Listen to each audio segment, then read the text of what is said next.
now say the Pledge of Allegiance.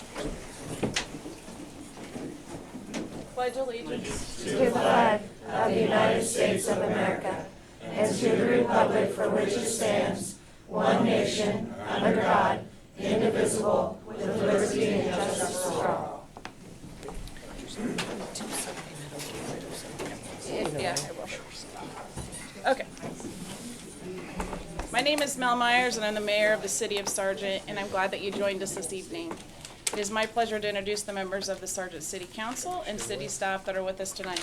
Nikki Snyder, Jerry Sheets, Tim Clayton, Ricky Hightower, Troy Gavin, city administrator, Wenda Horkey, city clerk, and our attorney, Heather Sikado.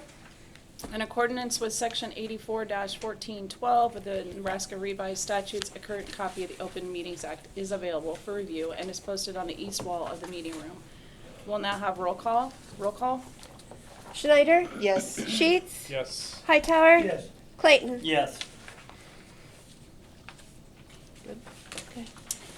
Any item listed on the consent agenda may, by the request of any single council member, be considered as a separate item under the regular agenda section of the agenda. Are there any items that need to be removed from the consent agenda by the council? I didn't see it. Okay, I need a motion. I can make a motion. Okay, What did you do to your mom? second motion. She's got. Second. I'll second it. Okay, any further discussion among council members? Roll call. Clayton? Yes. Schneider? Yes. Hightower? Yes. Sheets? Yes.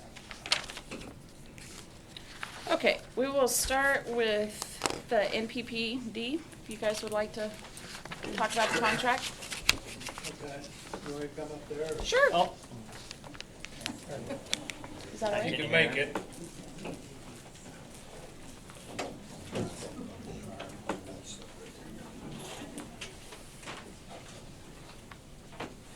Council, Mayor, glad to have us again. Chris Eggert with Nebraska Black Fire District out of the Kearney office, wholesale account manager for NPPD. The Custer is one of my accounts that I take care of. City of Sargent purchases power from Custer PPD. So through that arrangement, we have been talking for the last year about putting Sargent's generators, their generation underneath contract, and paying the city for the use of that generation for our NPPD's resource adequacy to add to our generation portfolio. So moving to give you a progress report, Troy and his people back in the day, Reese, we've done operability tests on the units this summer. They were inspected by NPPD staff and deemed reliable enough for us to move forward. So we did a capacity test a couple of weeks ago when the temperatures are in the 90s to get it accredited for the Southwest Power Pool, so we know what the generation's ability is. And that's what NPPD will have underneath contract, and the city will pay you for that contracted amount. So to do this, NPPD has to spend quite a bit of money in the plant, upgrading all the metering and all the communications in the building, so we have real-time metering on the generation. So with that, NPPD is willing to move forward with this agreement with the two engines that are operating right now, the two bigger ones.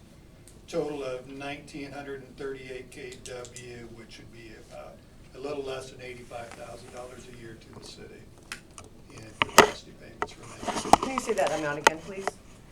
84,753. And with that, if the agreement is executed, NPPD will go ahead and get the engineering completed and the work done to get the metering installed and have all the work in place to have this generation up and going. And the contract has got an exhibit with the 3 generators in it, the 400 kWs still in it, so we can upgrade the exhibit if and when that unit is upgraded or fixed and can meet its capacity test. and we'll pay the same $3.65 per KW per month for that unit as well. Does the current existing condition meet the contract's terms? Yes? Awesome. That, and they pay for all the fuel that we use, which is pretty significant. It's great. Yeah, I don't know if you had a chance to review the contract over the last year, but we've got them with several other communities with their own generation, so. If our machinery would break down, are we responsible for the repairs or is NPPD? The city is. We are, we own the equipment. Yeah, they gotta perform before they'll receive a payment. I mean, there's Southwest Power Pool reporting criteria that each month you gotta report the availability of the units, and they're tested periodically, so yeah, they need to perform as you would expect. So with that, the only other caveat is to move forward with this agreement, we would also ask you to extend your wholesale power contract with Custer Public Power District to the same term as they have with NPPD. All right. Is this a year-to-year contract? Capacity? No, is the contract with NPPD, is it year-to-year, or is it a 3-year contract, 5-year contract? It's for the same term as the wholesale power contract, which goes through 2035 right now. Thank Do you. we need a motion or? I think Yes. so. Well, I think you probably want to approve the Custer Power one first. That has to come first before the NPPD. Okay, does Custer want to talk?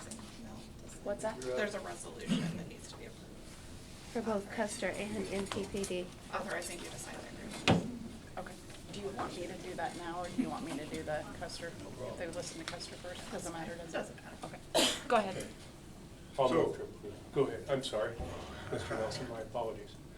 So, basically, it's the same contract as what we've had the last 2 times that we've talked to you.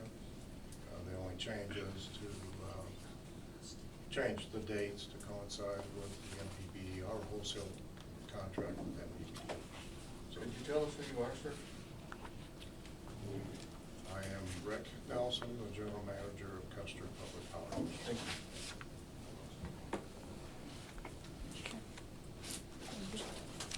All right, That's all I had. okay, that's fine. Thanks, Brett. Thank you. Thank you. Thank you. Okay, so we need a motion for this resolution. I'll move to approve your resolution. You don't have. Okay, second? I Thank can you. second it. They should have all the resolutions. Oh, Tim, you seconded? Yeah. Okay, thank you. For the NPD, are we doing NPPD first? yes. Okay. Yes, the NPPD contract us first. Okay. And so you have Tim and who? Did you get two? Mr. Sheets, first moved. it, and Okay. Clayton seconded it. All right. And then we need to approve the resolution for the, We need our roll call. Yeah. oh, I'm sorry, roll call?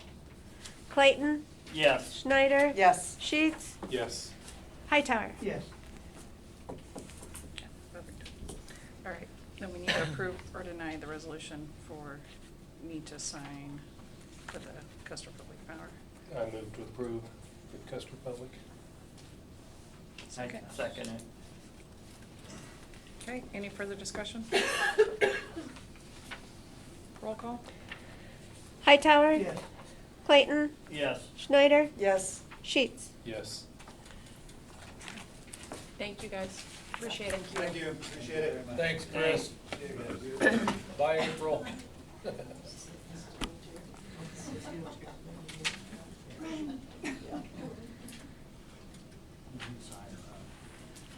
Okay, we will, Chris is with NPPD. let's move on to the, I mean, I want to Yeah. find the one for Right, right. the, Chris is pretty sure. how did you put that? Oh, Sargent Community. The Sargent Community Foundation building permit for an arena? It's actually Sergeant Road Foundation. Okay, It's a typo on the agenda. okay. Would you like to speak about that? Sure, if you want to. Or whoever? I guess. So, my son wrote a letter to Jim Trotter and got land and fence posts and gates donated to build an arena so we can help renovate, income into the community, where that way we have a nonprofit foundation, a nonprofit set up, which is the Sergeant Growth Foundation, so we can see our town grow, where we can help with housing, school, pool, like anything. We can have big fundraisers and have some income to come back into our community, so we can help everybody. So we wanna build the arena, and Jerry Sheets is helping us get it cleaned up, and, cause he had stuff on it, and. Thank you, Jerry. Thank you. What? And Where's this at? where your pivot was. But no, and he's getting it cleaned up, so we're beautifying, you know, we're gonna make that look a lot better on the north side of Trotters. So that's where it's gonna go until we have it staked, but until we can actually move dirt and look at stuff, we're not gonna put a post in until we can get, but we have it, it's all sitting in Arcadia. And he wants to bring it here, but right now we need to kind of make sure we're far enough away from roads and whatnot. Okay. Did you say that we need to have? I look at did it go first? look at it if I had the right spot. Yep, The only concern I would have is where the potential drain north of town goes. yep, and they said they were staying on the opposite side, so we were trying to move over 100 foot off of that, so that way it would, Okay. just in case, because that would be the backside where like the crow's nest, and then we put like buck and shoots, that would have buck and shoots in the back pens, but those are gonna come down, up and down. So we're trying to stay far enough off, but off the road. So that's where we're gonna kind of try to put it there, but it was hard to see with all the weeds and everything up. But now since it's mowed, we can kind of place it a little better. Okay. So, like I said, we tentatively have stakes, but we might have to shift one way or another, and we did talk to the NRD and JEO already about it, so. Okay. Because they talked about coming around Kim's building and then going at an angle towards my reuse pit. So that would be right through this new arena. That's what they were talking to me about when we had our meeting the other day with them. The NRD said that. Yes, so it's going, way they were talking, they're gonna shift it on the other side of the fence in order to keep a straight shot. They haven't told Jim Childers that either, so. The NRD has not. Because they were gonna redraw the maps, what they were going, how they're gonna flow it all through the bottom there, how to make it all work. So Okay. Gus stopped in the other day, and so it's not chiseled in stone, there's not a definite, their engineers are still studying the best pathway, so it's still a little bit fluid. Okay. Like Nick said, well, yeah, so if it does, you know, it would cut through that arena. Right. So, you know, that's just something that's, but I mean, but you can move that arena, you know, Trotters is okay with you moving it south.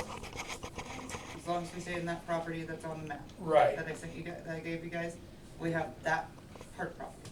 Right, so in any event, it'll be okay. You're sure? Do we What's need that? to, do we need to postpone this until like, we actually like have them here to discuss that? I mean, Nick's saying one thing, she's saying another thing. I feel like you should probably get a hard, Have an open house meeting in September when they're gonna have more definite line, how they're gonna get pretty set in stone where this is all gonna go. Right. And in September, they said, they're gonna have an open house, or they wanna have an open house for this whole drainage ditch. And it's pretty much gonna be situated where it's going to go then. Because they're gonna have to take a week or two here after listening to all the landowners, trying to redraw the map and try to figure out the best flow of everything. And so that would be the thing, if you wanna start moving dirt, you know, and I know you are chomping and your husband's chomping at the bit. We just wanna get it cleaned up and start. Right. putting- That's a large property there, so regardless of where that canal will go, you still have plenty of room. Yeah, and so that's why we're staying off that fence line. We're trying to come off that fence line. You know, so then that way, if it does come through there, it's, Right, you can just come south and, yeah. Well, I mean, my own opinion, you probably should wait for that meeting, I agree. don't you? I mean, I don't wanna slow down progress, but just so that everyone She is could still clean up. well represented, I would not say, definitely do it right there until we're all in the same room and it's perfectly clear on every map where it's gonna go. So yes, you could certainly still start your cleanup and stuff, but I would not put anything permanent out there.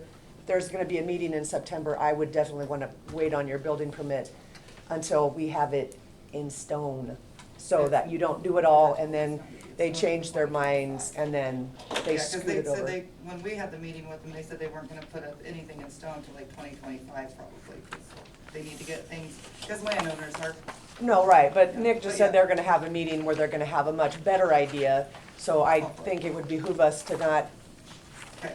I mean, I don't blame you for being I'll tell Jim excited, that. but He's it's, just I trying to mean, get him if they up. were sitting here and they could say No, I something, know. but, you know, we don't have a rep from there, so, I would say it's a great idea, that's very exciting. We'll just table this for another 3 weeks, 4 weeks, and then address it once we can have Nick, a do you know conversation with do you them. know when this meeting is? They told us that they wanted an open house in September. Okay. yep. Gus stopped in the other day, assured me of that. That's actually on the, I'm putting posted in winter. What? I said if it gets tabled, because if it's, the meeting's not till the middle of September, and your meeting's the first week, or first part of September, that means I'm waiting till October. We can do a special meeting if, but I the just don't most, wanna be putting posted in the winter. I understand that, but the most important thing is so that it's best for everybody involved if we just wait. And then as soon as we do that, if we need to do a special meeting so you can start doing that, we'll do that. Is it possible to give a conditional use permit to these people before 2025 so that you could actually have it there and they could, on that basis, move that any distance necessary, but they could actually have this up before that? We will decide that in September. That is what we're talking about. Okay, so we will table this until after they decide they're gonna do their September meeting. And then we'll get a Yeah, we hold can of her. get together when. Okay, and we can do a special meeting for them, that's not a problem. Postpone it. Oh, yes, we'll postpone it.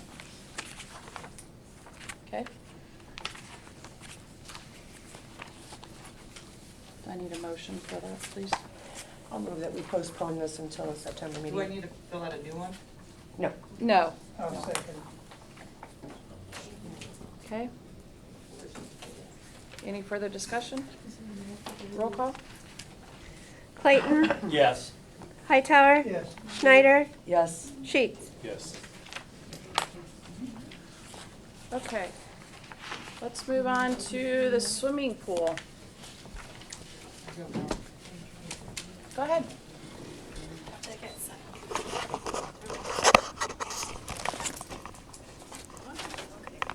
I'm gonna move with you. No, I'm good. you wanna stand up for it, or you Yeah. wanna sit down here? No, I probably need to stand because I'm so short. I didn't say that, but I know, I know. I got the same problem. She's not lying. I'm not lying. Do you want to shut the lights off, Troy, so we can? Absolutely.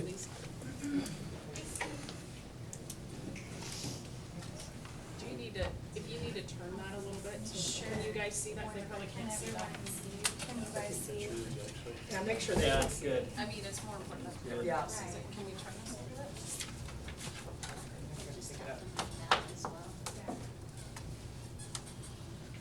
A little more?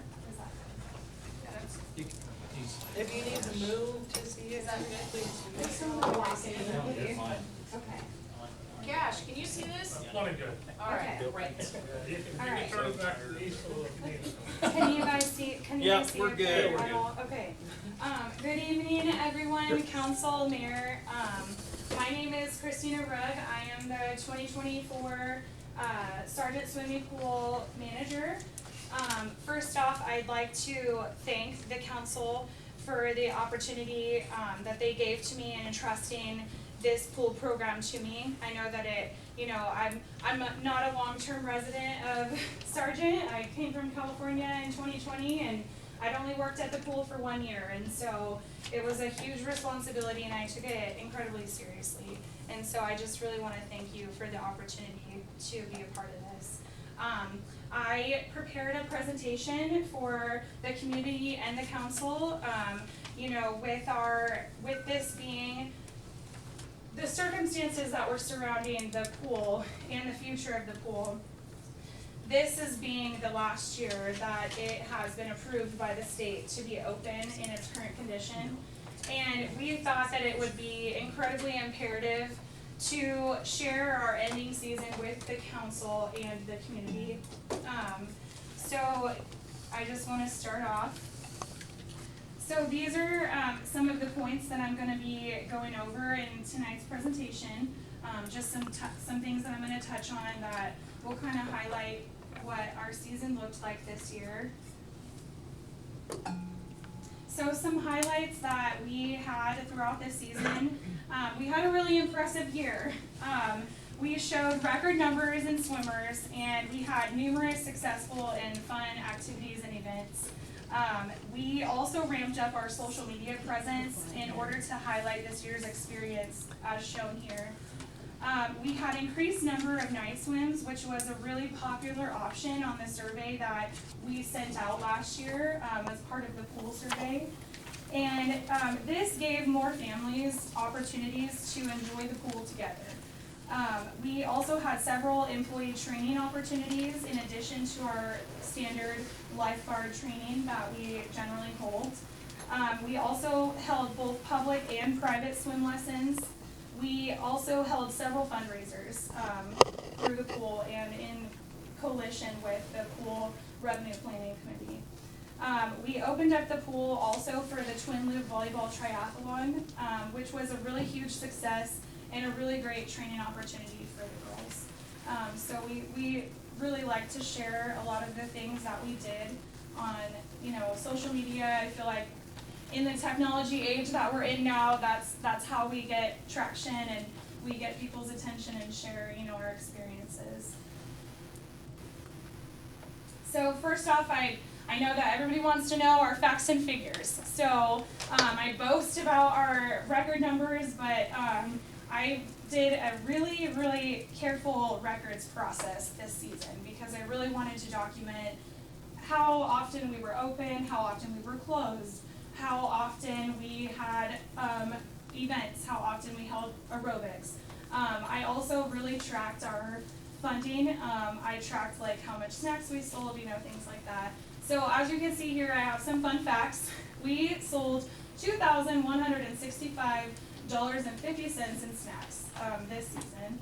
We sold 38 family passes, which I didn't specify on here, but a family pass was $100, which was an increase from previous years. We actually had people that would buy individual passes and then they decided to upgrade to a family pass so that they could bring more of their family. We had 13 individual passes, which equaled out to a total of $4,580. Total deposited plus day passes at an estimated value because I lost a little bit of traction, was $7,825, plus we had $3,208 in fundraising. We were open for a total of 65 days this season, which is an increase sometimes from some of our previous swim seasons. We were only closed for 7 days. We had 20 total water aerobics. We had 5 special events. We had swim lessons. We had 23 public students, which was down from previous years. However, we had an increase in private students. So we had a lot of families that wanted to opt for the one-on-one sessions, which kind of gives their students a little bit more opportunity. And this year we did a little bit of a different program where we had some swim instructor training for a lot of our lifeguards who gave them the capability to do one-on-one training with the students, which gave them more, better understanding of swimming and more opportunities. We had 11 total staff. We had 2 managers, 3 pool operators, 1 extra help. He was injured with his shoulder, so he wasn't able to do guard training with us, but he was a huge help. He did the basket room for us and did, numerous other things on shift. We had a total of 10 lifeguards. For our average swimmers, so this was something that we were really proud of. We maxed out at 94 swimmers on one occasion. Our least amount that we had was 8 on a single occasion. Our daily average was around 40, and our night swim averages were around 60. Wow.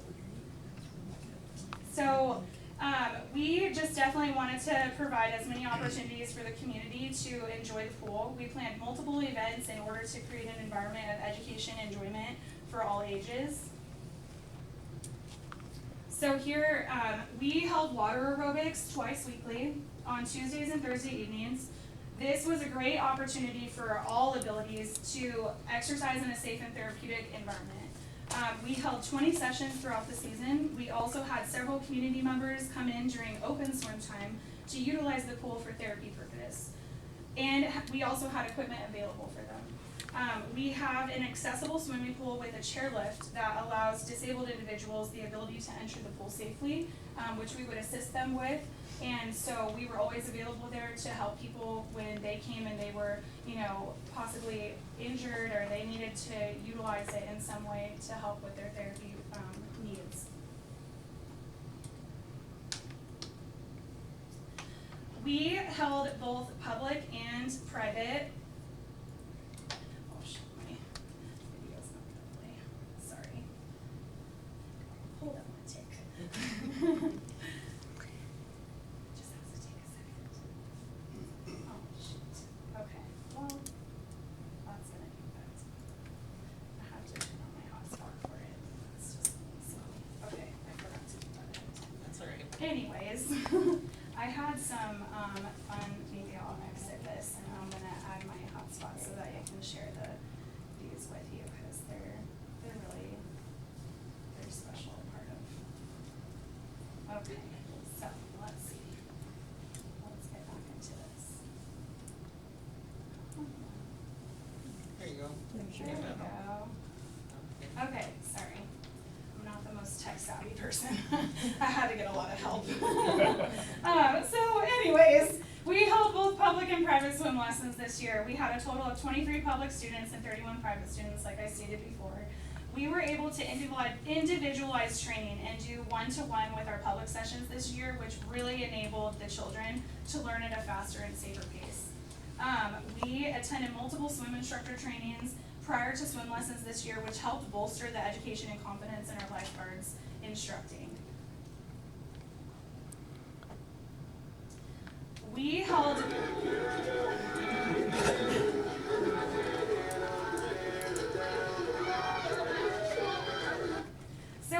night swim 3 times weekly with extended hours in order for families to enjoy the pool together. We had record-breaking numbers with our max night swim being 74 swimmers. For the week of 4th of July, we had several events, including remaining open for the 4th of July to swimmers to enjoy in between other activities that they attended maybe out of town. We did end up having a lot of swimmers in the afternoon after they left the Comstock festivals to attend. We also held a freedom party on the 6th with a donation-based movie night and free popsicles and fireworks show. On July the 8th, we held a team activity where the lifeguards attended the Ord swimming pool for observation of their operations and testing out of the facility. We also participated in the Choke Cherry Festival parade the previous week. So some of these pictures are from those events. So we decided to continue the cherished tradition of the boat races. I know that a lot of community members in here probably were privy to the boat races in the past, and we really wanted to bring that back to life. So we started last year with bringing it back, and we wanted to continue with that tradition, and so we did that this year. We also added an edition of the lifeguard labor auction. This was a fun opportunity for the community members to purchase the lifeguard's time and then assign a child to learn skills from that lifeguard for that time.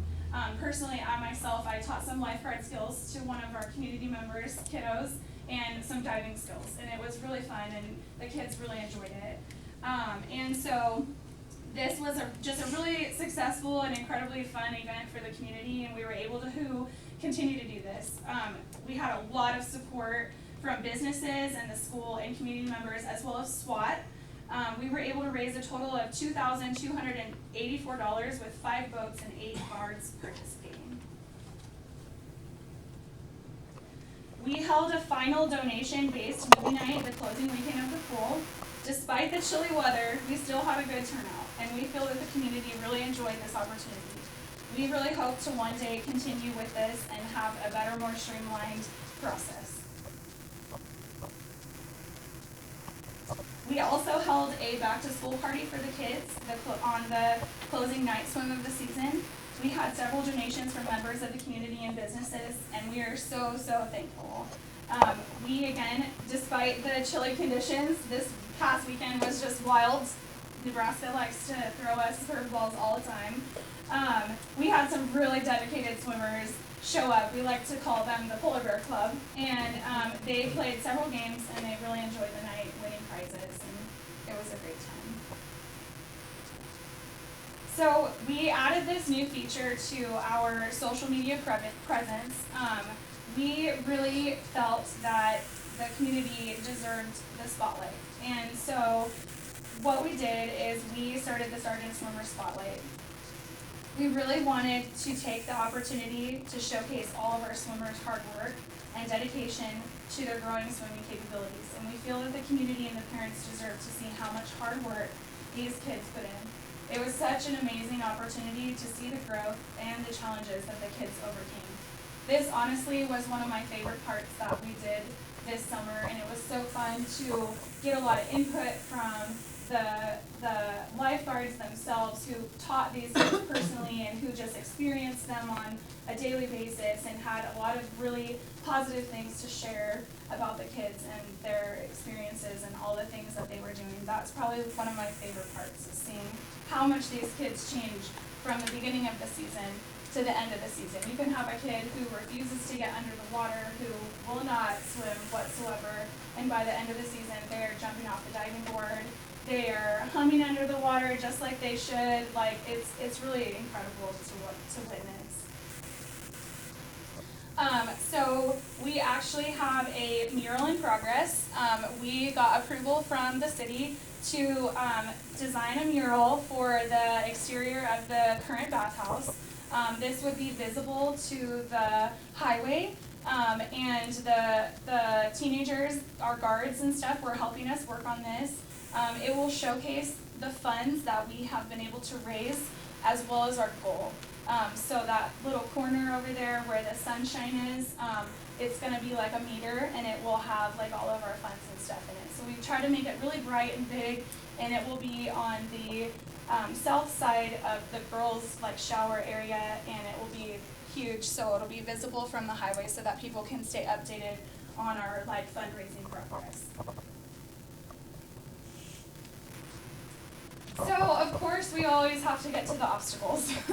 Everybody knows that this pool is incredibly old. I believe it was built in 1962, and it's not had a whole lot of upgrades to it, and we did face a lot of challenges through this season. I personally feel like every single day I was facing something new. I have to thank Troy and all of the city workers. They were always just a moment's away.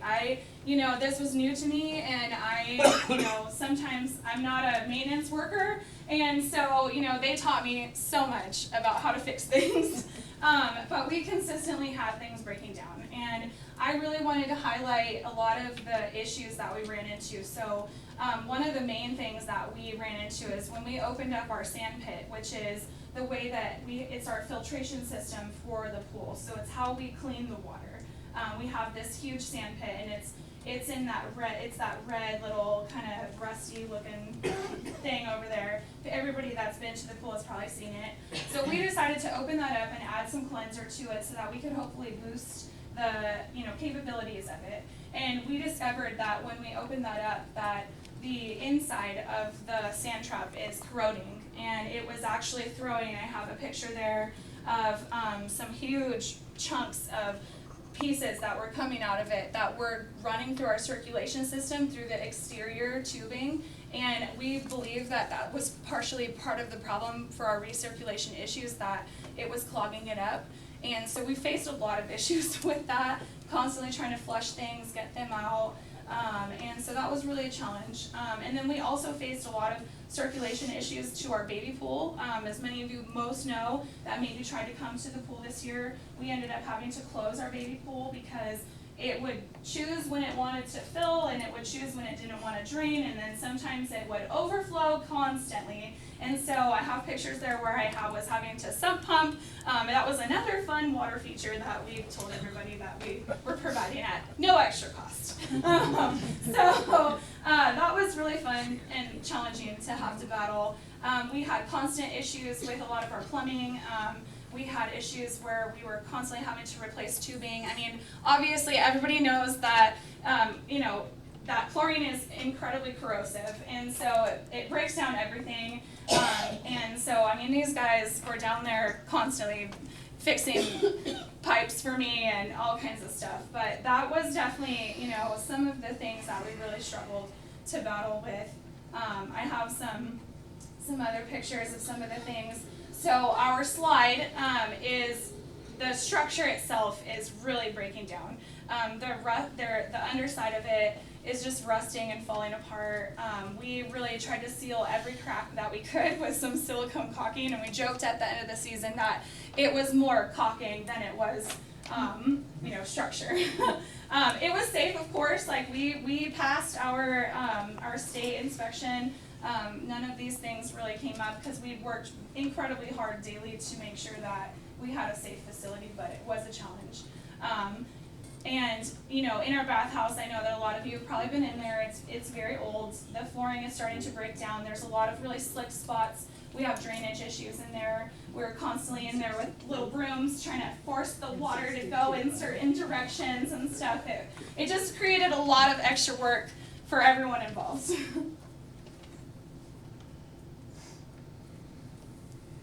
So we did some fundraising this season, and we had two really very successful fundraising events in collaboration with the Pool Revenue Planning Committee. We held a barbecue in the park. We provided concessions during the Choke Cherry Jamboree and raised $924.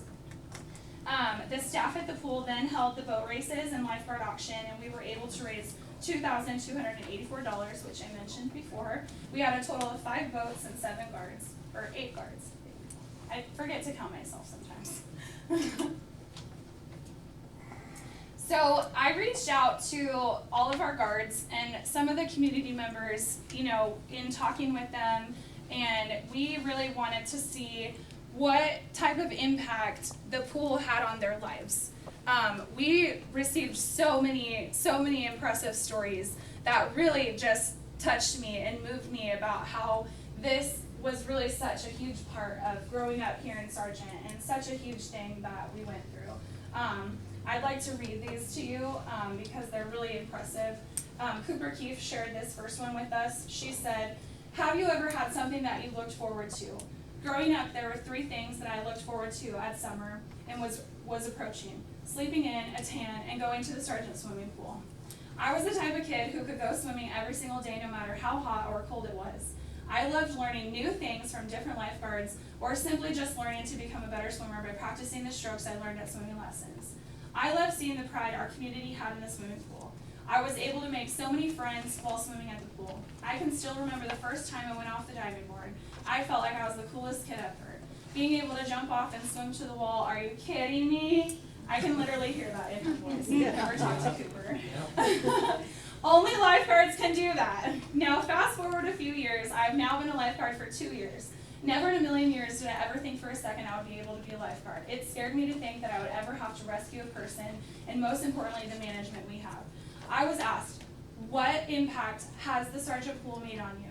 Well, to be quite honest, it has affected me in more ways than one. I've become a much more confident swimmer. I've been able to learn the basics of swimming and realize how much easier it is to swim when you're doing it correctly. But most importantly, It has had so much opportunity for me to show what I have learned to kids, whether it be during public or private swimming lessons, or simply having a kid to show them how to dive, learn how to tread water, or simply how to go underwater and not have to plug my nose. Needless to say, the pool has taught me so much. This year, we are faced with a huge challenge. This same exact pool that brought me so much joy and happiness has now become such an issue. Everything is breaking. It seems like each day we find a new major issue. Challenge our small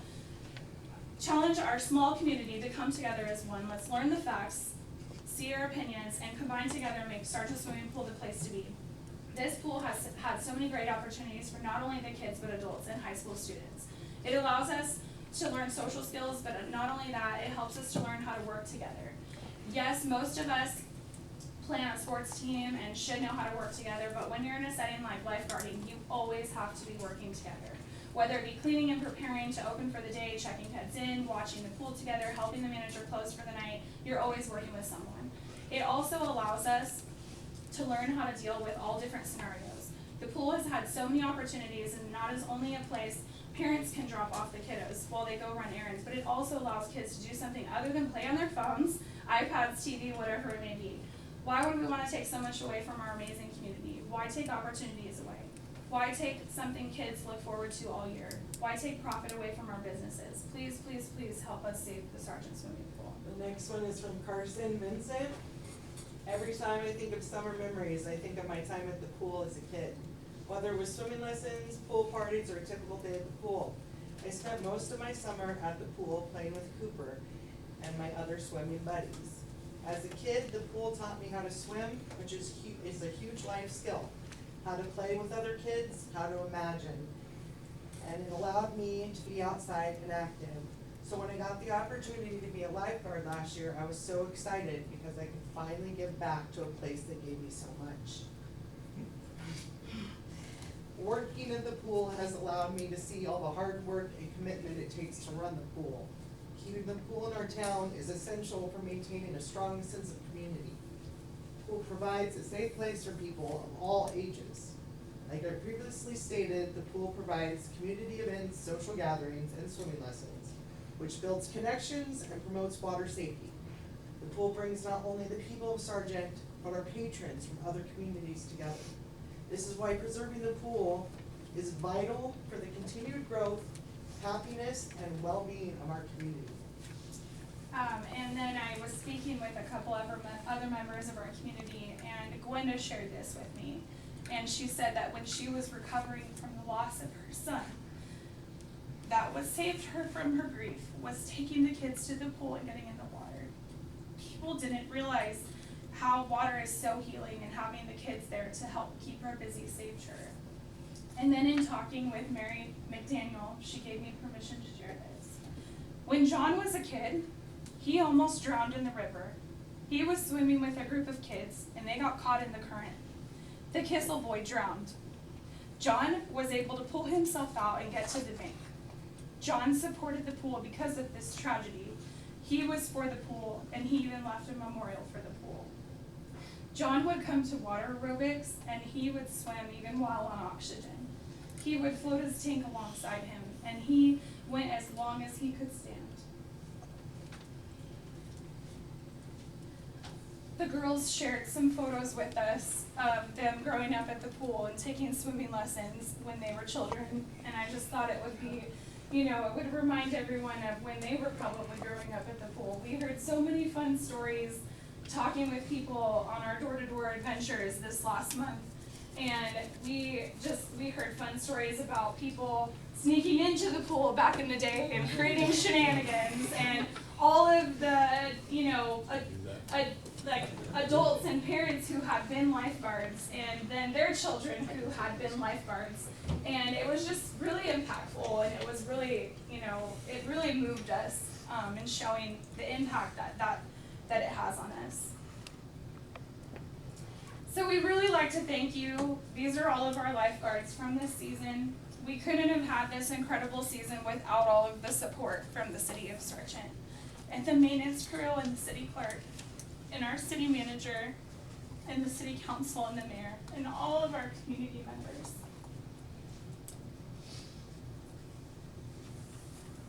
We want wanted to share our last dive with you. This was the last time that we jumped into the pool. Yeah. Okay, so Christina and I went door to door. We got to 116 households. We did not get to everywhere in town.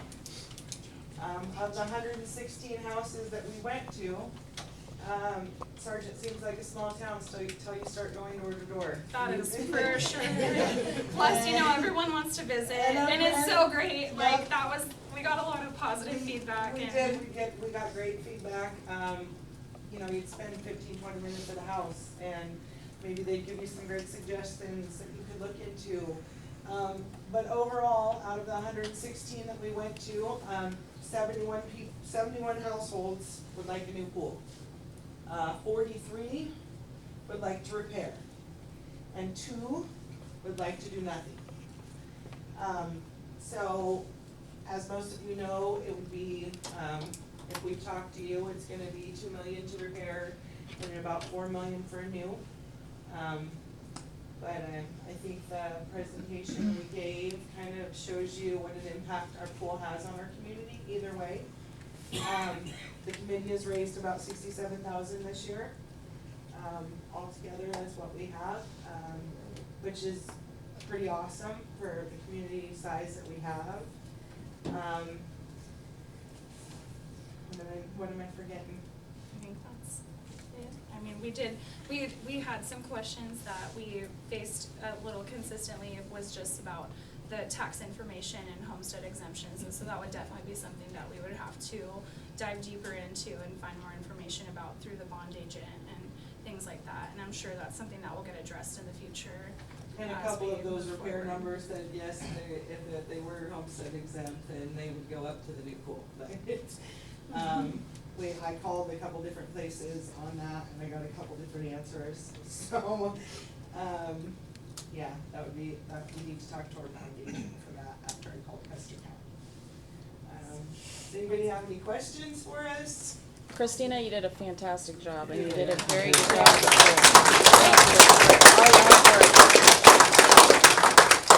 Christina, you and That your was staff have fantastic. been champions this year, and how you pulled this off, you've got my highest level of respect. I am so proud of you and your staff.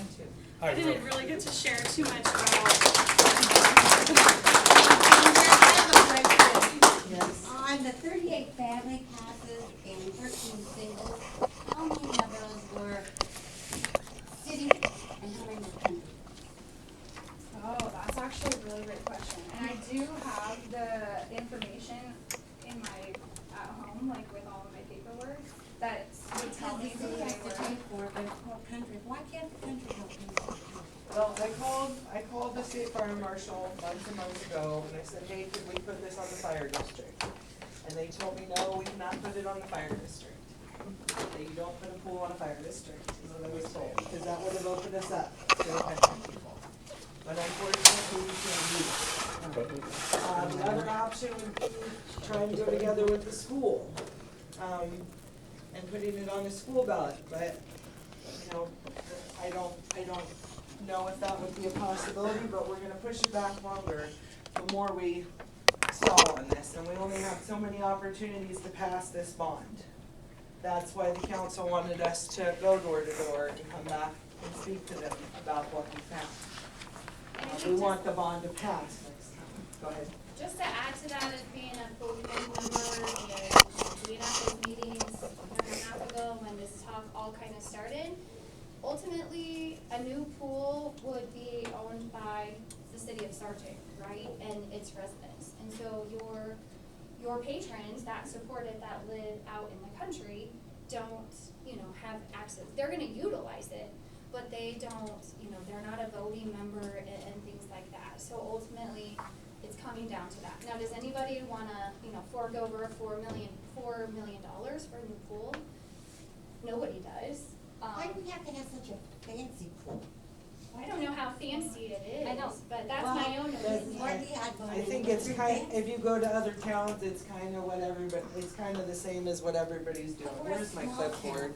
I can show And you I think the that schematics on it. As we can But- get some bond funding, more Yes, people are gonna that's the jump other on thing. board. I know from talking to people outside of the city limits, there's more people that are willing to put their feet in and start diving into this, but they wanna see the commitment from the city first.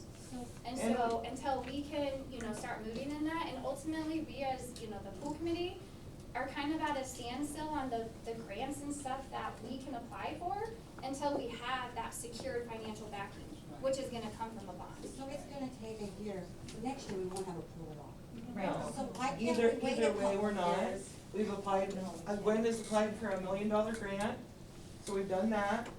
Pretty much all the other grants that we can apply for, you have to have a bond in place. So let's say they're gonna make the decision tonight, but let's say they decide on a $4 million one. If we could get 2 million in grants, then it would only be the $2 million bond that we would actually be going for. It'll reduce it on the amount of money we bring in. Yes, we can continue to raise money, and yes, we are gonna the next year. The pool committee's not stopping. I mean, I think that shows you our passion. Our kids need it. And I got against it, but I don't know why. Either way, our kids need it. We've gotta Another decide option, and I know Christina and I talked about it today, but they visited other pools, they went to Ord, and they're a bigger, community, yes, but they have a donation, A donation wall. wall. So it'd be similar like when we decided to build this building and the tree out here and you collect, and that can come from, country folk, and others, and so, What I was saying is, Jen, why can't we raise this money and then build the pool? These young kids, I don't know how they're gonna afford taxes. well, if we raise $68,000 in the last, In the year, I've done that in a year, and I know that's not I can anywhere afford the close to taxes $4 that's gonna million. go up on the $4 million bond. I know I can on my house. My house isn't appraised as much as some of your properties are. I Yeah, but it's understand been that. years. After going around town and talking to people, I understand that, and I understand that there are people on fixed incomes. I mean, it was very eye-opening going door to door. So, we understand the concerns of the community, and we understand, yes, it is going to cost money, but No, I Means- support it's an pool. investment in our community. Means that you, either way. got this started, this fundraising, continue. We're gonna. Have fundraising And feeds even or if something like that, have Even if we get something, we've done about one every month, all year. Don't let up. We keep doing, but it's a little But I mean, tiring. $900 here Having and things over and $900 over there is not again, enough. and the same You two know. people, It all 5 counts people, up. 10 people But showing it's up. been kind of proven back, every year you wait for fundraisers. The cost. Goes on increasing. The cost of Yeah, that. and that's what they said. Jake and myself and Gwenda went on pool tours a year ago. Yep. We went to different places. The first place we went, we said, oh, this is wonderful. Sergeant can afford this. And they gave us the numbers of how much it cost at that time. Well, that was pre-COVID. 18. So it had gone up to the bond that we would propose for a new pool now post-COVID. It's gonna continue to rise. If we continue to wait in the next couple of years, it's just gonna keep going and going and going. 50, 60 years ago, somebody had the mindset when people were drowning in a river that we needed a pool. Because they were losing kids.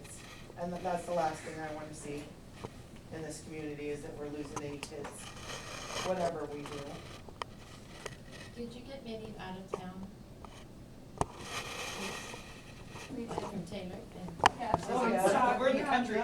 we even had a really dedicated family that came all the way from Broken Bow because they enjoyed our pool atmosphere better than the Broken Bow atmosphere, and they felt that they had more swimming opportunities and that they were able to expand their skills. And the mom actually was the previous manager of the Broken Bow pool. And so that was really moving and impressive to have that.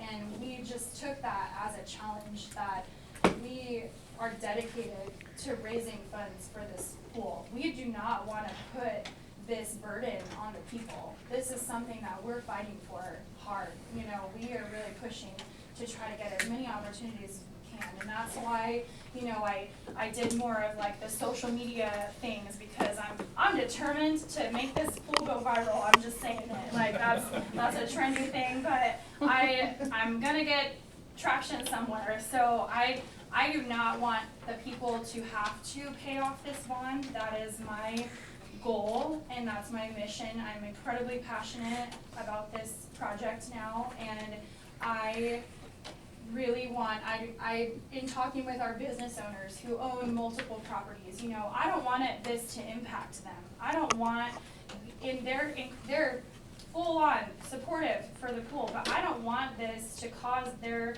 taxes to rise so much that they lose business or have to close or have to move or something like that. So I just want everyone to know that our promise to you is that we're gonna continue pushing and continue fighting to get funding for this, and we will push for every single grant.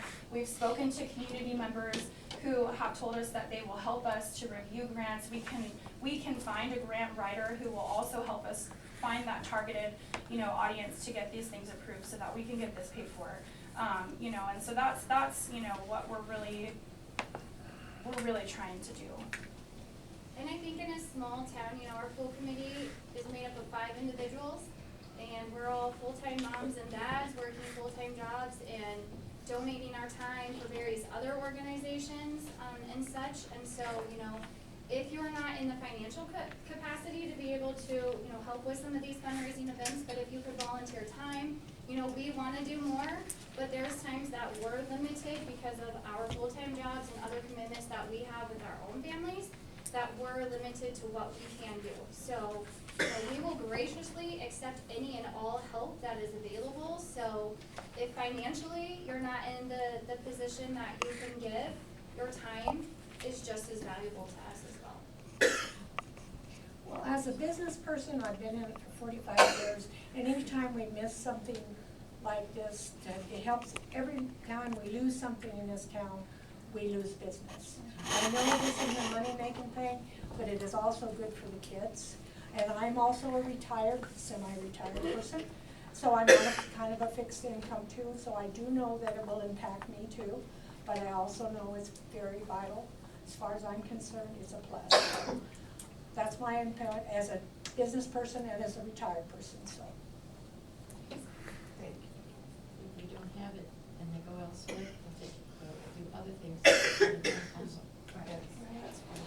They will, and young kids looking at our community to move to it, that's our only amenity in town.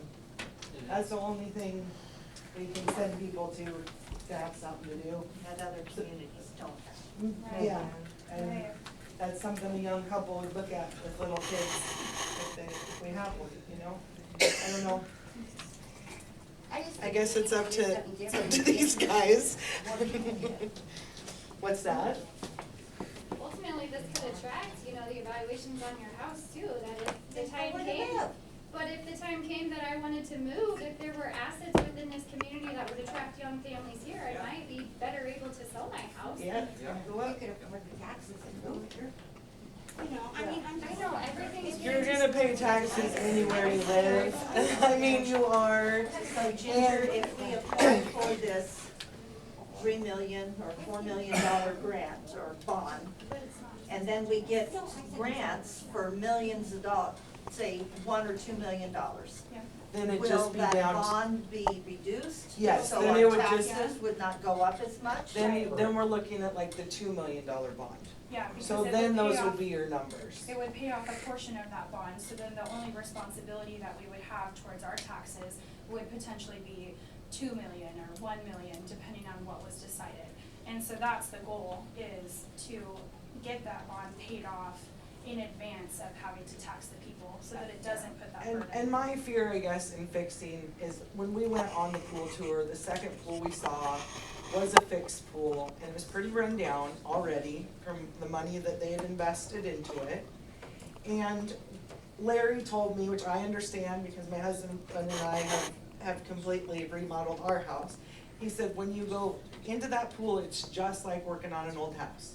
we're gonna have to tear up that top, and we don't know what we're gonna find. So if we go for a 2 million, and we get into that pool, and we find out that to fix it, it's gonna cost 3, then we don't have enough money to do anything, and then we're stuck, right? I mean, I guess we'd figure it out. But you never know what you're gonna find in an old pool that's losing water, that pipes are breaking in, that every day you're fighting something on. I'm just my opinion. Do you guys have any questions for us? No, you did a great job. Christina, you. you've done a Yeah, fantastic good job. Do you know when you'll have an answer on the homestead exemptions? Did the bond agent come today? Yeah. Yay! Yeah, I'm Austin, filling in tonight for Brad Slaughter. We're with Northland, so help communities across the state issue bonds to finance these types of projects. So any type of bond that's issued is, so if you are qualified under the homestead exemption right now, you would still qualify. The bond levy would not impact your taxes. Okay, so would that change, Yeah, so that's the question. would that change like his, like the numbers we have, if somebody's exempt, is that gonna change somebody else's numbers? That's not exempt. Like say, like, would it raise the tax numbers for the people that are not a homestead exempt? Like, would it add more an increase to those people that have to pay it off? Or does the state pay back like a portion of that from that exemption? No, yeah, so, however you qualify under the act right now, that flows through to the city's assessed valuation. So when the bond is issued, it's issued against the city's assessed valuation. So all the tax dollars that they receive on that valuation, that's the same, that levy is gonna be against their valuation currently, so it wouldn't change anything. affect somebody else's. Yep, So exactly. it wouldn't increase somebody else's tax amount that they had to pay because somebody else was homestead? Correct, yeah, Right, it wouldn't okay, really change, perfect. yeah, it That's wouldn't what- really change. That was a lot of the concern that we faced when we went door to door, and we didn't really understand how to answer that question, and so we wanted we'd to heard make sure. Yeah, and we can, Right. a great group here tonight. I think if, however the council decides tonight, I think there'll be more information like that comes out, just informational to make sure everyone's educated before they go to the ballot to vote on the bond as well, so. Does not the homestead exemption release some people from having the responsibility to pay the tax for this? So you put the rest of it on those who do have that responsibility? Correct. Yeah, I mean, it's exactly like how the city is funded right now. Those under the homestead exemption would not, however you qualify, wouldn't contribute taxes towards certain things. It'd be the same way with the bond. Okay, so therefore, being you're a bond agent, how is this current issue down in Lincoln going to work on reducing real estate taxes, and therefore they're going to be left income from real estate? Yeah, so they're in special session right now. The large focus is on school districts. School districts are the largest tax requester of any community just because they have the most levy authority. So I won't bore you tonight with a lot of it, but I think the governor and the state really wants to pay for more educational expense.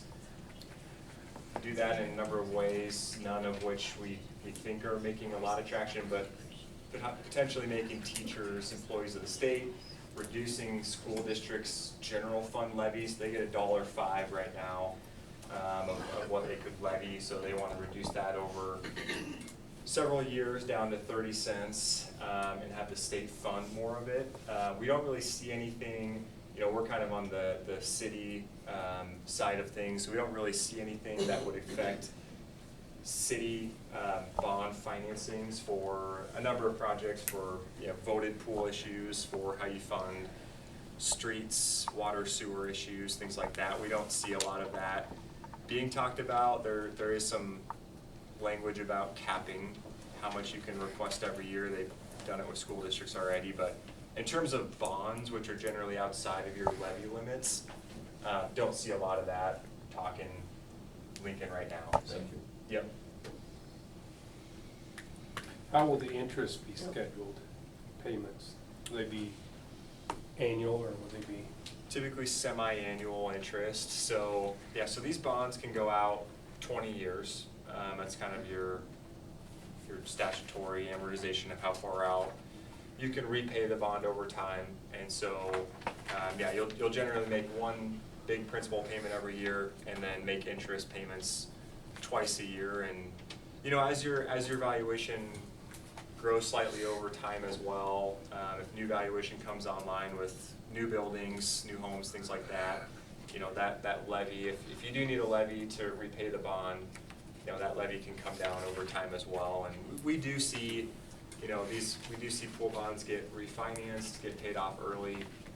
It's pretty common as, you get to the back 10 or 15 years of that, you've kind of generated revenue on more growth of your valuation. We do see them get paid down early quite a bit as well, so. Steph? So if this bond doesn't pass this voting season, what is our next option? Can We you try will. to pass it a third time? Yes, you can. And we will just keep working. We'll just keep raising money and. Yeah. It's just gonna put off, if it ever eventually passed, it's just gonna put off the amount of time it takes to get a new pool, or a fixed pool, whichever one. And the amount. And then And the cost could go up. Yeah, I think they've gotta wait 6 months if it doesn't pass. Typically, you gotta wait 6 months until you could put another vote on the ballot. And of course, next year it's a non-election year, non-primary year. So it'd be, a special election if you wanted to look at something like that, or into 2026, the primary, so. Reese. What's it? Reese? If you can get this bond to pass, will they allow the pool to open, or should would they give you a pass like they did this last year? They said they wouldn't, but maybe. I mean, Maybe with them seeing Maybe where. if We we could had hope. something set, we could hope, yeah, exactly. we could hope. We don't know that. They said no, but Pass, the worst they can say is no. yes. So we've had a state inspection, and honestly, the short answer is there is 0 chance we'll get to open that pool again. Frankly, the pool's not capable. Just in the last week, everything that could go wrong did. We were limping it along. I've talked to the NDEE several times about this, and they allowed us to stay open when actually the inspector that was there was filling in for a guy, and I know him, and I called him, and I said, here's the deal. And he's like, well, just pretend like you ordered all the equipment and parts, and that's what we put on the books. Keep the pool open, but he said, yeah, there is 0 chance that pool can be open again. It is doing things that we've never seen it do. Okay? You come in one day and it's a foot down, and Okay, but well, we we'll were get adding Miller water. and all the time. Associates too. We lost. Help The too. regen system is Also, absolutely something to do shot with sales beyond tax. any That's how Carmen's salvage. building that multi-million. The sand trap Yeah, I system. don't think that we can slap any more duct tape on it. There it And is. This really, is it's not something worth different that we the can money that we would have So to I will try to ask No. that clerk to help I'd me. probably have to use all the funds that we raised so far, plus probably additional city funds, which I just wasn't comfortable continuing to put that burden on the city with having them to have to pay for additional, patches. As And we much wore as our I. staff out. Yeah, The I entire mean, we staff tried, was- we talked prior to our inspection, about trying to limp it along and see if we could get an extension for an additional year while we worked in this process of getting it. But with all of the additional, things that we're breaking towards the end, we just feel like it would just be more of a burden on the community and take more funds away from something that we could potentially put into a better, opportunity. But this may be speaking out of turn, and this is way forecasted for the future, but I discussed some of this with Jan, and I've talked with also Emily Tobias. We do have future program opportunities that we are looking into, not for the pool itself, but programs for our kids to help them, like next summer, when we know that we're not gonna have a pool, to provide a safe environment, some sort of day camp program that we could potentially work out with, like the school, with the city. This is something that we were gonna project in the future, but we are thinking about the children, we are thinking about next season, and knowing that we weren't gonna be able to have a pool program, I'm invested into these kids' lives. I want them all to be safe. We have many trained individuals now who are CPR certified, who we wouldn't have to certify an additional year or pay for that we could provide an environment where they could be safe. And so that is something that we are trying to think of the future so that we could provide a safe environment during that time that we knew we wouldn't have a pool while we work on, whether we fix or replace. But that is an option that we were looking into too, because we do wanna make sure that we ensure everybody's safety. We don't want the kids wandering down to the river on their own. We have 7-year-olds who come to the pool on a daily basis with no supervision. They depend on us to help watch them during the summer. And we encourage that. That's what we're there for. That's why we're trained to be there for them. And that's what we want to be able to continue to provide so that nobody else has to drown in the river.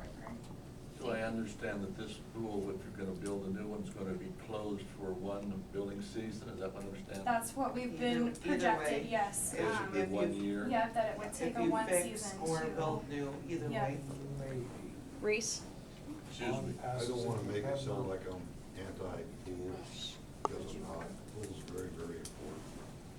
But what's your plans for other bonds, for water mains, this ditch project? Oh, we already have a sales tax for drainage. Yep, we It's not do. gonna cover it, believe me. That's my fear, because the pool is important to these kids. There's no question about it. This drainage project's important to the rest of this community. The water mains are old. Can't everybody afford to, have 3 or 4 different bonds? This pool would be a small amount compared to some of these other schools. Thanks, Debbie Downer. And that's not the committees, the swimming pool committees. Right, that's out of our They hands. We can't, don't. they can't solve that. Yeah. That's but- not within their purview. But my concern is how much are we gonna keep bonding and taxing everybody? There's gonna come the time where you're gonna be chasing people away and stuff. Well, we have our 2000 repair of the, I believe it was the plumbing, was it not, was it freshwater side? The That liner. just fell away on a bond for $10 million, wasn't that right, Reese? What's that? The 2000, we actually did a major repair, tore up my street outside of my home, a few other things, and put in the other that we just had fall away, I believe, a year and a half ago or so, that we paid off in a bond, and I believe That bond will be paid off till 35, isn't it? 10 years 10 years yet. on the sewer bond. Okay, just wanting to know where we're at with that bond. Of course, we've got lead pipes that they're demanding in 5 to 7 years to be replaced for freshwater. Very minor on the lead pipe deal. And Very minor. anything for the water and the sewer will not go on your taxes. Those are revenue bonds that do not add to your taxes. But I can't, Doesn't that go into your utility bills other than going to? well, we have increased our utilities, but we've not to pay for different things. But as far as electricity goes, your electricity kilowatts has not gone up since 2013. With sewer and water, we've added $0.25 and 2 years ago, just And the because. trashes went up because And they went up. Yeah, we have no control over trash. Right. That's J&J. So, and I have to stay under a certain level when it comes to the budget. I can't not go above 0.45. I have to stay below that. And so, that's 45 cents on a dollar was what I just saw today when I was playing with the budget. So, Can I ask a question then? Over the next so many years, while we are doing the budget, could we allocate a certain amount of money for the pool improvements? Like saving it over here, so to speak, and sort of start building up this little bank, For 25 years down the road.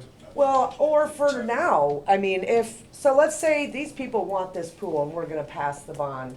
There's nothing that says we can't take our city funds that we are currently getting and say, we're just gonna pigeonhole this for the pool. And Yeah, we just can this much say, every year. So Right. This then much, in 50 or 40 years. or in 25 years, whatever. I mean, I don't know how much we could do it with, but, you know, we save up money so we can buy a lawnmower. We could start to put money over here, and if we needed it to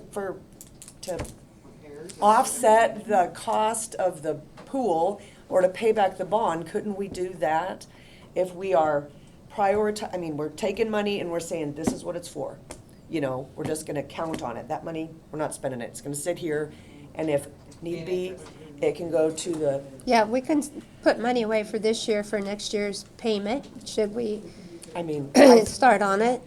So that's doable. There's one other thing. So I've, in the last couple of weeks, been talking to Miller and Associates about a water main project, Reese and everybody. And it will be a project, but there is an enormous amount of federal funds available for towns our size on the water. Now, will it cost the city? Absolutely. We're responsible for providing fresh, clean water to you. But there is a lot of federal funds available. So it won't be a crushing blow because we're just not capable of running new water mains throughout this town in a year's time or 2 years' time. It's a multi-year project. So the more I've looked into that, the less stressed I've become because of that. Good. Did everybody hear that? Jake? Answering Patty's question about how fancy of a pool we need, we don't need a fancy Right.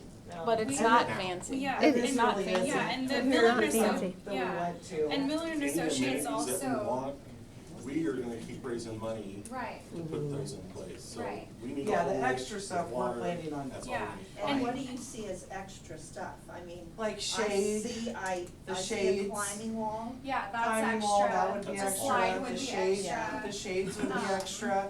I mean, Yeah. the actual And- pool and is what this- we and need. Miller and Associates also, this is just a rendering that they provided that could This is not potentially. set in stone. This isn't Okay, set in that stone. was my There's next still, question, yeah, because- there's still planning options to where, I mean, I had somebody tell me in our door-to-doors, why can't we just rip, you know, we put in a new pool, but it's the same as like our old pool, you know, it's the same size, same thing. I mean, I personally think that, well, there's certain standards that we have to meet to meet compliance for ADA stuff, which is why the zero entry was a thing. I know a lot of that sounds kinda like, whoa, you know, like that's too much, but zero entry was a thing because that makes it ADA compliant and for disabled And then you individuals. don't And need a our big deep end's too wide. Yeah, Correct. and- For the- yeah, for the Correct. for our system. current circulation system, So- and so things like that, but we need a they are different open system. to more planning. Either way. That was just a rendering to give an idea of what a new pool could potentially look like and what it could be, how it could be structured on the current property that we have for the pool. But they are open to us doing future planning, cause I know that was something that came up a lot in our, Just like swim lanes. yeah. You know, if you were in Broken Bow and you were on a swim team, you'd need swim lanes. Well, I think those came up from the surveys we put out. Yeah, and That the everybody swim filled lanes out? wouldn't be permanent, like those would just be like etched out areas that, you know, Yeah, you could we could freeze them. potentially put our Basically, lines. we kind of could have right now swim lanes. Yeah, if you wanted we to. would As just, soon as we everyone would, and we stops would, talking. I we don't wanna could stop them have from that during a talking. dedicated time, like where we have open swim for adult swim. Don't get Mickey. People wanted to go and just put ropes up, but, yeah, Is it something that we can't? yeah, we can, there's Change definitely and room for, modify yeah, for what we Miller and need. Associates told us that there's room to play with it. We asked them to come up with some sort of rendering that would show a potential of what a new pool would look like, but that wouldn't be guaranteed of like what the exact idea was, cause we still have time to discuss the planning process of like what the people want. I mean, I had somebody say, hey, we think that a rock wall wouldn't be the best idea. We would prefer to have a slide so that more smaller kids could utilize that. And then maybe in the future, add an addition. You know, those kind of things are things that we can, you know, Do. work on. Yeah. Well, the first thing we have to do is pass a bond. Yes. That's right. And Yeah, then pay for it first. So, the actual rendering. That's the first jump Yeah. in the hoop. So the Any que- question I have is if, say someone came up with windfall, they said, all right, guess what, you got $2 million. Are you gonna spend 6, or are you gonna, is it in writing that you spend 4? It's in writing that it's. I understand, things happen, some people's lives change instantly, and suddenly they are multimillionaires. Suddenly there's $2 million to be had. The question still remains, is that in written situation? I've already decided, Mark, when I win the lottery, I'm No. buying the pool. Hold on, so- everybody. Yeah, so good question. So the resolution that they have on the agenda tonight, so it's a parameter resolution, so they're gonna set a not to exceed bond amount. The amount that's on the resolution is 4 million, so legally, if that bond passed, they could not issue more than 4 million. They can certainly, we see a lot of communities, you're exactly right, as you were talking about the grant process. They kind of want to see the community vote for the bond, and I've done a lot of thinking about it, because I know it sounds a little backwards, but the more that I talk to those grant agencies, everybody and their dog would apply for these grants if anybody could. I think they want to see support from the community. Once they see that, then a lot of communities will apply for these grants and be awarded. So if they're awarded, you know, any amount that they're awarded would just lower the amount that they issue. So they wouldn't need to issue the full 4 million and pay interest on the full 4 million. That could be reduced. So yeah, so legally they couldn't issue more than that. Okay. Anybody else have anything?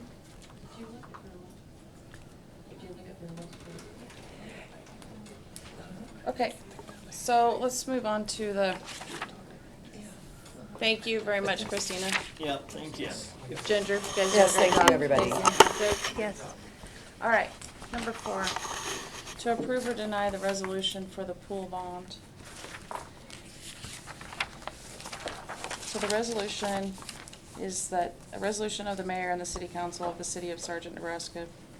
You're gonna need to read it louder. Huh? You're gonna need to say it louder. Oh, I'm sorry, I'm usually told I'm very loud. For an election to be held in conjunction with the statewide general election regarding a proposition for the issuance by the city of its general obligation bonds in an amount not to exceed $4 million to pay the cost of constructing and equipping a new swimming pool and related facilities. Does that mean it's gonna be 2 years from now, or a non-election year special election? It says by the statewide election. Yeah, statewide general election, so November 5th, the November 5th ballot this year. Okay. Anybody? I need a motion here. I make a motion that we pass the resolution. I can second that. That's all right. Okay, any further discussion among the council members? Good, okay, roll call? Schneider? Yes. Clayton? Yes. Hightower? Yes. Sheets? Yes. Thank you, thank you. Thank you for your work. Okay. Is that a sad face or a happy face? That's a happy face. That was Okay. relief. It is Thank really. you. Now we just have The to pool have is the so people great. to I know it vote. is. Yeah, So everybody go vote, we're continuing to please. come door to door and around the community to just spread the information that we have so that everybody understands, and we're trying to be fully transparent about all of the information. So as we get more, we're gonna continue to share that. And we just wanna encourage everybody to show up and vote when the time comes. Like, that's all we can do. All right, thank you. Have questions, ask. Don't sit on them, ask. You're not gonna know unless you ask. Okay, what did you have? A couple real quick items for council. So within that resolution, there's 2 things on the back. So there's just like last time, there's a notice of the election that will be published just like last time. And then there's actually a sample ballot on that last page as well. So you can review Okay. that, and that'll come out. You know, everybody will have a chance to kind of look at that, how it'll read on the November ballot. And like I said, more information to come and questions and things like that. This is just really allowing them to put that on the November ballot. So I've got printed copies here that I can leave with you, but That'd be great. any questions, just reach out to Brad or myself, and happy to come back Awesome. up and visit with you more, so. Thank you, thank you. Appreciate it. Thank Thank you. you very Thank much. you. Thank you. Yes, yep, thank you, everyone. Have a great night. Appreciate it. Thank you. Thank you. Have a safe trip home. Thank you. All right, we'll move on to Resolution 2024-5, adopting agenda policy and procedure for the city. Okay, can I ask a question? Was the first bunch that you brought, did it have more papers? Because I only brought the second one. No, So am I this- just, am I not prepared? No, the second one should have had more papers in it, just one or two more papers in it. But it had the original ones as well? Yes. Okay. Yes, I saw that. So I this- just- All right, you two. This is the resolution to adopt that we change how we're doing the agenda. Okay. Okay? Does everybody have it? Has Yep. everybody looked at it, or do you need? No, just out of order. Okay, so this is that we're going to change the times on when they have to have their stuff in, which is going to be on a Wednesday. They'll be posted in 3 different places. So no later than a Wednesday. And if that's a holiday, then it goes on a Tuesday. Okay? Why does the city think it can be more honest than the state in 24 hours? Why do you think you can get by with this without a suit? What's the story? Thank you. Other communities do this. It's so that the city has time to prepare the agenda to decide what goes on the agenda, and so that they can put an agenda out that's prepared for the meeting. Excuse me. Thank you. Okay. And so who then determines what goes on the agenda anyway? Does the mayor say, oh, thanks, we don't have to do this, but we can do whatever we want to someone else? The mayor Is this has an the- arbitrary situation? The mayor has the decision to make, to decide what's on the agenda. If she's gonna take something off the agenda, the council president has to okay that. So if the agenda request is placed, even if it's placed the Wednesday before, then is it going to be on the agenda, or are you gonna decide arbitrarily behind the scenes whether it's gonna be on the agenda or not? Mark, did you submit something that was after Friday, and did you get put on the agenda? Did you? Ma'am, I'm asking about what this I know, specific and I'm thing is. telling you, you're Is probably mine gonna get on done the way it's agenda? supposed to Is get mine on done. the agenda, ma'am? If it's not on the Okay. agenda, why are you speaking about it? I make an objection for an Open Meetings Act violation. Oh, shut up. No, I'm not gonna say thank you anyway, I have a right to make an objection. So, I mean, I think that question has been answered. Okay. Okay. And I believe that Mr. Cook received this back ahead of time with a copy of the policy in it. Okay, thank you. All right, so, Motion to approve the resolution. yes, Go ahead. I make a I'll motion. second. okay. So the motion has been approved for the resolution of 2024-4. Any further discussion among the council members? No? Okay, roll call? Hightower? Yes. Schneider? Yes. Sheets? Yes. Clayton? Yes. All right. We're going to approve or deny the ordinance 534, amending section 10-319 for trailering. Temporary storage of the city of Sargent zoning. So what this is, does everybody have a chance to look at it? Yeah. So basically what this ordinance is in regards to is that your camper can be there, but you cannot live in your camper for more than 2 weeks at a time. And so after a 2-week period, you'll need to take it to the RV park and pay the fees there, or take it to another RV park And that's only in the residential areas. in the residential areas, okay? And Everybody who understand can that? live in that trailer? Anybody. Anybody? Okay. Yeah, Alright. for 14 days, and then they Alright. have to be gone for 30 days, and then they Okay. can have somebody else live there, other people can come back. Super. At any time, can they be hooked up to the city sewer at that location? I guess I'm not aware of anything that stops them from being connected. I thought that there was something that said they couldn't because they weren't paying a service for that one. That was a long time ago. Well, that's part of the reason why it's limited to 14 days. Okay. Okay, But if your house happens to have, a clean out into your system, I suppose people can use it. If it's on your property, you've paid for it to be there. Right?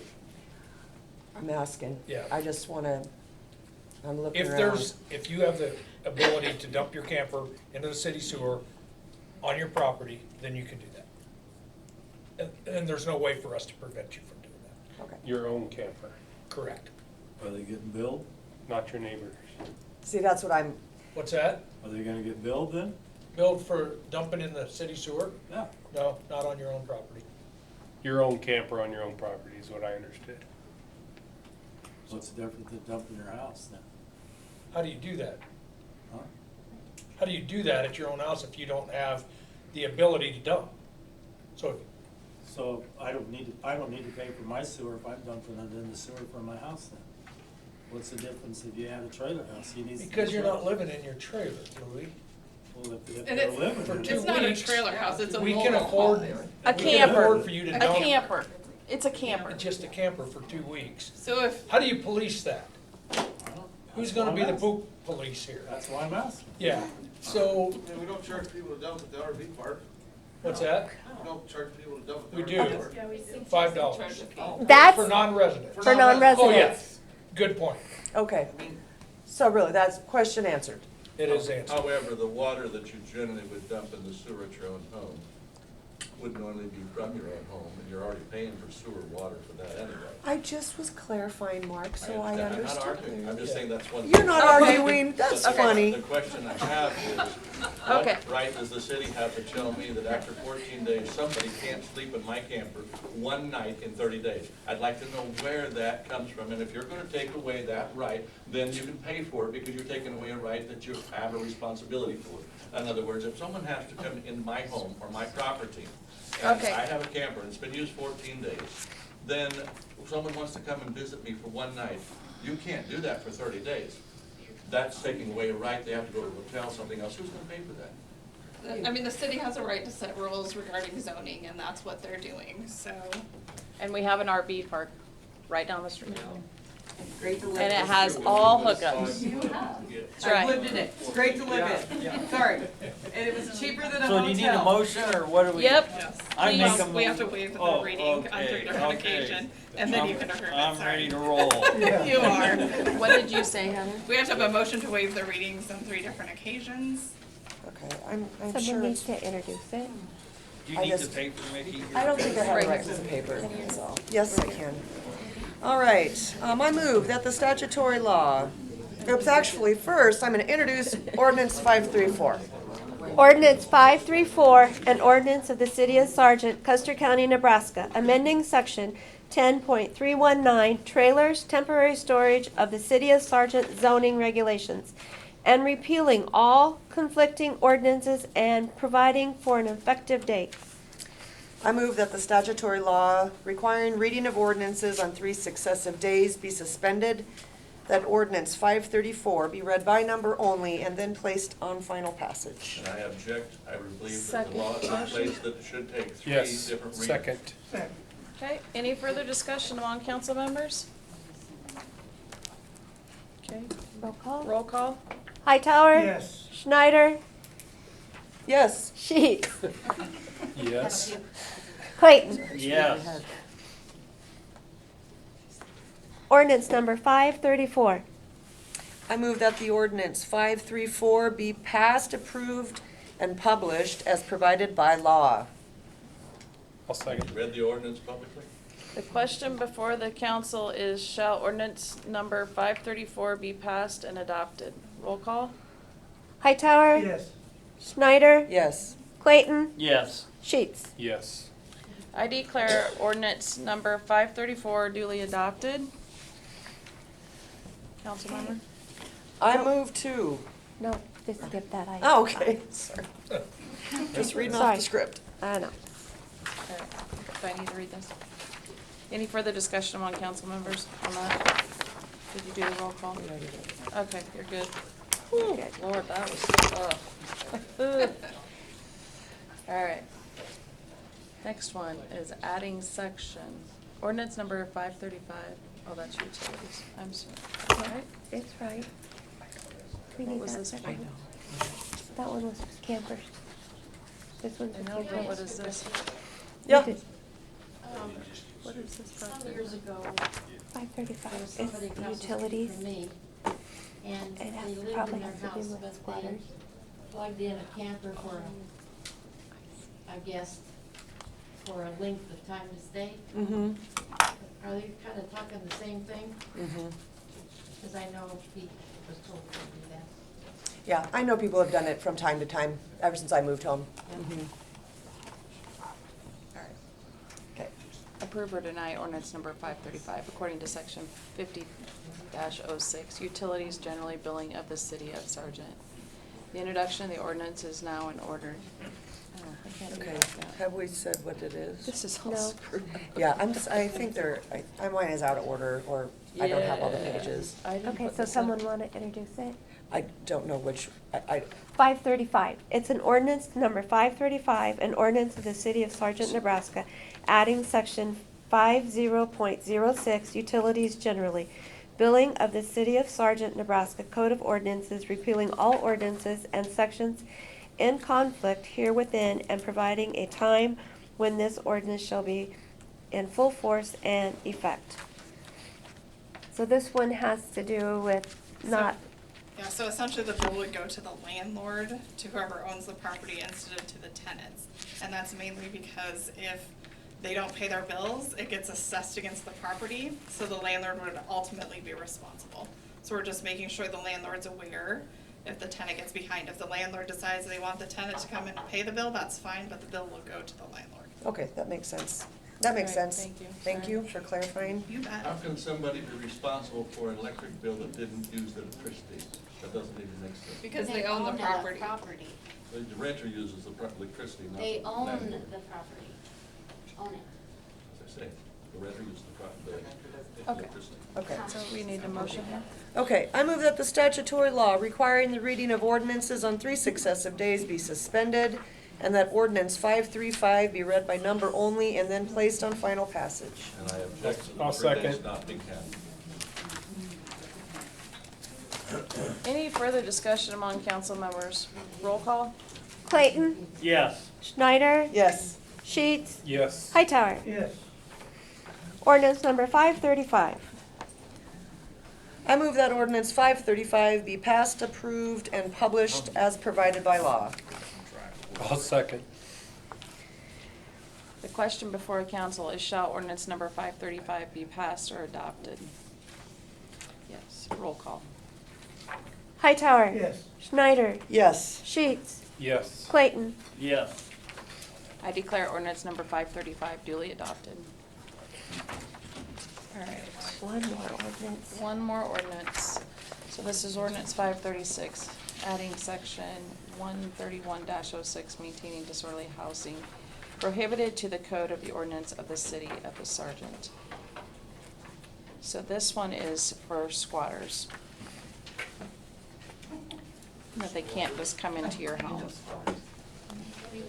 Did everybody read that? I read it, but I'm gonna be perfectly honest, I didn't catch any place where it talked about squatters, about people breaking the law and doing other things, but not necessarily taking over a house, and so maybe I'm just, if I missed it, just, I mean, I don't know that there's anything the cities can specifically do about that. I mean, that's a property owner responsibility. but aren't there squatters laws that you can have?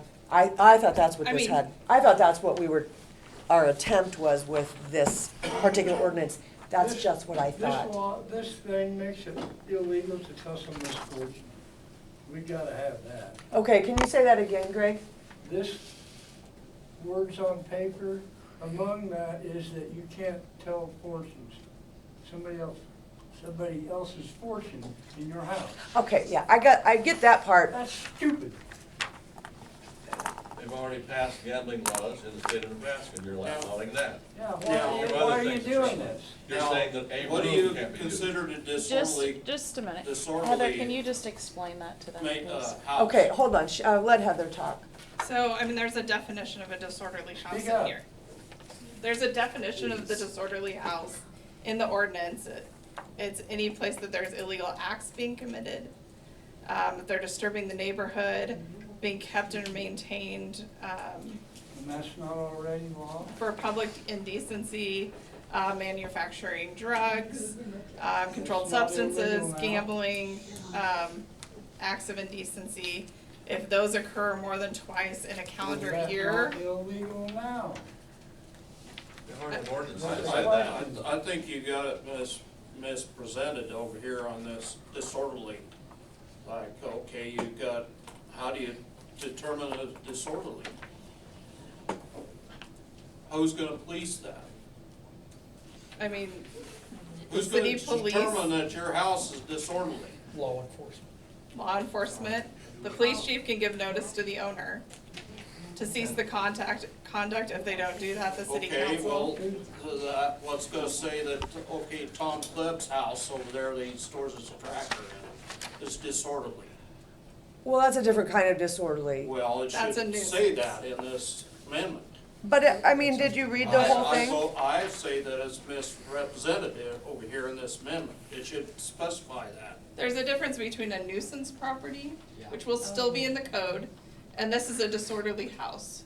So if you have a Well, it neighbor should who's specify manufacturing which- drugs, It should specify which one it is. it does. No, it don't. Not in the main heading. I mean, there's, Prostitution now illegal? Is prostitution illegal? correct. Then why is it in there? Because you can be cited Why for do you- prostitution, not be arrested, continue living in your house It and should be continue to be. reworded instead of That's disorderly. very It should be poorly written. reworded a little bit different. Very poorly written. I mean, it's used in other communities. And how is the house the responsibility for the illegal act? And how are you gonna police what room? It says if any room is used. You're gonna put videos in our rooms, in our homes? My Yeah, Mark. castle doctrine is No, there. that- How are you gonna police this? That is What are you not, gonna do? that is not what this is for. It says that any What- room what- used. what How are you is gonna know this? the room's used? What is it for? What's approved? It is for illegal activities that continue happening in a house, so that those people can be removed from the community. And so you're How trying are to you remove gonna people from the remove the community. community? Instead of a criminal act, it says they don't even have to have a criminal conviction so you can remove the community? That's nonsense. I mean, it's up to the council, you can report with it, you can't. Should we maybe table this one and get some I think you information gotta out so people can, rephrase that. and so we can read it a little more carefully? Rephrase Can we do that? disorderly. It's poorly written. You can do Okay, that. well, we Okay. will take a It's second poorly look at thought it. out. Okay, we'll Okay. postpone that. Thank you. Okay, Do we need a motion? do we have a motion to postpone? I Please. move that we postpone voting on that. If you look it Okay, up in the anybody second dictionary, it? it lists Second that it? different. I will second All that. right, wait, we're Okay. moving on, we're moving on. All right, Roll call. Clayton, Yes. Snyder, Yes. Sheets, Yes. Hightower. Yes. okay, this is all part of that, right? This 537? 537 is the unsafe buildings. All right, number 10, approve or deny the ordinance 537 amending 150-.35 through 150.40 and adding 150.41 through 150.45 regarding unsafe buildings. So this is to change that if your building is, in fact, deemed as unsafe or dangerous or public nuisance, you will have 30 days to start working on that. It also states, that's it, right? They just have to have the 30 days, right? I didn't say Yes. that. I didn't say that correctly. It's 30 days. They have 30 days to correct it. Yes. And doesn't reduce the damage to 33% instead of 50% like the state statute said for any fire burn property or any issue. The city can make things more restrictive than the state statute. They can't make it And less 33% is totally out of order in regards to damage to a house or any specific property. 50% is restrictive enough in that case. It should not be 33%. You can order somebody to tear something down that really can be rebuilt. The language says, You those can't. showing 33% or more damage or deterioration of the supporting member or members exclusive of the foundation, not the entire house. I just read She it. just read it. It still says 33% instead of 50%. Wait. Do we need to approve, or what do we need? Yeah, we need to Yeah. approve this ordinance. I think we, Do you want to introduce it, Mr. Clayton? no, I somebody else can read it. I'm ready to, Just say I introduced it. I introduced it. Okay, what's the supporting amendment? Go ahead. So, ordinance number 537, supporting number? amending sections 150.35 through 150.40 and adding sections 150.41 through 150.45 regarding unsafe buildings to the Code of Ordinances of the City of Sargent, Nebraska, repealing all conflicting ordinances and providing for an effective date. I move that the statutory law requiring reading of ordinances on 3 successive days be suspended, that ordinance 537 be read by number only and then placed on final passage. I object to that. I second that. Not the objection, but the motion. Any further discussion among council members? Roll call. Sheets, Yes. Hightower, Yes. Clayton, Yes. Schneider. Yes. Ordinance number 537. I move that ordinance 537 be passed, approved, and published as provided by law. Second that. The question before the council is, shall ordinance number 537 be passed and adopted? Roll call. Hightower, Yes. Clayton, Yes. Schneider, Yes. Sheets. Yes. I declare ordinance number 537 duly adopted. All right.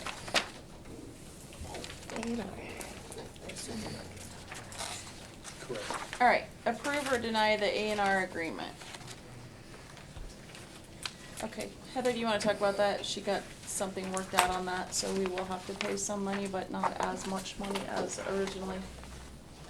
So, we received a bunch of discovery from A&R, and in it, they pointed out the part of the agreement that if the engineer approves, the change order, that you have 30 days to appeal that if you don't sign it, which obviously wasn't done. So I think if you move forward with a lawsuit, it's not gonna end well. So I got them to agree to waive all of the interest, so that's all that's owed is their original $24,000, $24,333.40 that the change order was. So if you approve this agreement, you're holding each other harmless and paying that amount within 14 days. I move to approve. I can second it. Okay, thank you. We can be done with them. Yeah, that's right. Approve or deny the resolution of 2024, oh, I'm sorry, roll call. Schneider, Yes. Hightower, Yes. Sheets, No.